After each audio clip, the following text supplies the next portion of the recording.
Everyone talks about the freedom of self-publishing, but no one tells you the full story. Let's fix that today. Now, don't get me wrong, self-publishing is amazing, but it's not all passive income and overnight success, okay? By the way, if you want priority replies on your comments and some cool member badges, consider joining my channel. Let's dive in. So the first point is, as I mentioned, it's not generally passive income, at least not initially, okay? It's not one of these set and forget money making machine things, okay? You have to constantly market, you have to constantly update your stuff. Sometimes you got to re-release books. Maybe there's like an edition 1 and 2 and 3 and so on, you know, like maybe the cover or the genre has moved on a little bit, you know, so there are updates to be made sometimes, and you got to market your book, okay? Now most authors, you know, in fact, don't actually make a living from their first book, okay? Success takes time. Some authors never get there, you know. I'm on my journey, so I'm not quite there yet, but I do make some money, you know, but nowhere near what I like. So I am on that journey. So basically it's not passive income is what I'm trying to say, okay? So you do have to work at it. So anyone who says it's passive income, you know, either they're very well established or they're lying to you, okay? That's point number one. Now, reality check number 2, marketing. I mentioned it earlier. Marketing is your responsibility generally, okay? No one's going to market your book for you. Now, trad publishers maybe will market a bit for you, but even then it's going to be very limited, okay? And it's not going to be forever, unless you're one of the bigger clients, okay? If you're bringing in lots of money, yeah, they will probably put some marketing dollars behind you, but generally, you know, you've got to market your book, especially if you're self-published. You know, you have to do your own marketing. Now, writing the book is only half the battle. Marketing is ongoing, okay? So you may have to learn, for example, if you want to run ads, you don't have to, but if you want to run, you know, ads, you got to do maybe Amazon ads, you know, KDP ads, Facebook ads, Google, YouTube, maybe social media kind of ads. Or maybe you want to focus on like the email marketing, you know, newsletters, stuff like that. Basically, marketing, 100% your responsibility. Can't get away from it.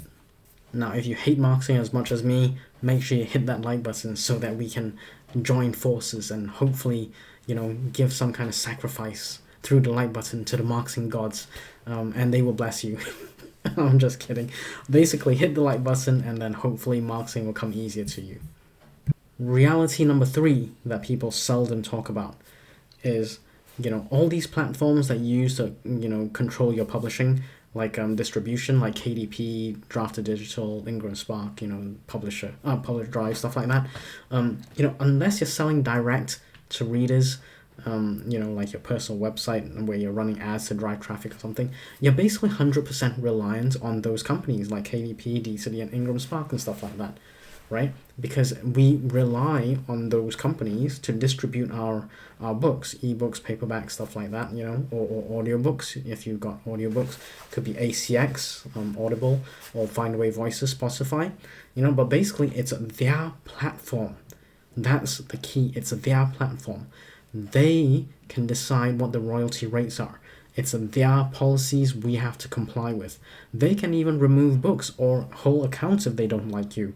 Okay, so ultimately, you know, the rules can change at any time, and that is something, you know, it's just reality we have to live with, but it's something that not many people talk about, and rules can change at any time, so you need to keep out the rules, and you need to appreciate that it is their sandbox, their rules, and we are basically, yeah, we have to comply with them, otherwise we can't get our books out, okay?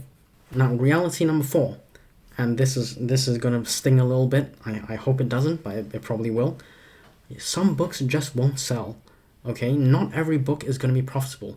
You know, even if it's like perfectly written, it's well edited, the niche is perfect, you picked the right keywords, you got the right cover. You know, it could be a whole number of things as to why the books don't sell. Maybe people just don't know about you. There's poor marketing, maybe. Maybe the niche has moved on a little bit, so you were talking about a male character, but the niche is more into, you know, female characters. I'm just guessing, you know, for example. Or maybe the covers have moved on a little bit. You know, all these little things can tank sales, basically. Or maybe you don't have reviews, stuff like that. And who knows, it may pick up in the future, but, you know, you have to research your niche and stuff like that. But reality is some books just won't sell. Okay, in fact, most books probably won't sell unless you've got a reasonably well established brand and name. Okay, so that's something that not many people talk about. Reality number 4: books may not sell. Just be aware of that. Okay, reality number 5 is cost of production. Okay, now a lot of people sometimes try to bootleg it, and that's fine. Nothing wrong with going budget friendly, that's cool. But when you cut corners, sometimes that leads to less sales. Okay, because, or maybe it means you are not even discovered if you don't do the marketing, right? There are free options, I'm not bashing that at all. But there comes a point where you have to put a bit of money in, right? There's got to be a bit of money into the production, okay?